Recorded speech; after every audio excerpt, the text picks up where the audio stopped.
On n'hésite pas à appuyer, comme ça tu fais bien le joint. Comme ça tu arrives bien à faire, tu vois. Il faut isoler le nid dans l'idéal. Ils mettent la main à la pâte pour réaliser des nids artificiels. 22 élèves de l'école Les Cigognes à Saubus participent à un projet pédagogique autour de la protection des hirondelles. Des nids confectionnés à base de papier recyclé, de colle, de plâtre et d'argile. On a plastifié un bol, puis ensuite on a mélangé une préparation de papier et de colle.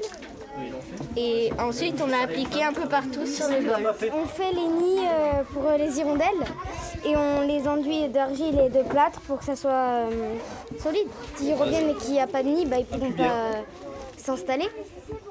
Du coup, on les fabrique parce qu'il y en a qui ont été cassés. Avec l'aide de Mathieu, garde naturaliste, et de leur enseignante Marion, ces enfants vont confectionner 22 nids, un projet ludique et surtout éducatif. C'est aussi une façon de sensibiliser les enfants à la préservation de l'environnement. Mais c'est aussi pour eux un autre moyen de travailler les maths, le français, le MC, l'art plastique, etc. Voilà. Menacée par les pesticides ou encore les activités humaines, l'hirondelle est aujourd'hui une espèce protégée.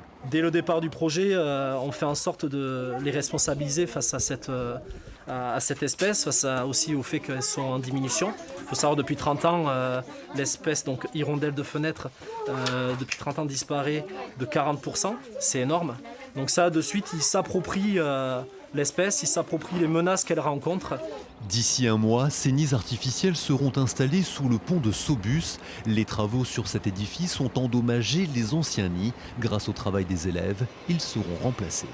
On va se retrouver des oiseaux qui auront fait 8000 km de migration. Donc certains oiseaux fatigués, peut-être un peu feignants, vont préférer donc occuper les nids artificiels. Et d'autres vont continuer tout simplement à faire ça naturellement. Des hirondelles qui resteront dans les Landes jusqu'à début septembre, avant de regagner l'Afrique.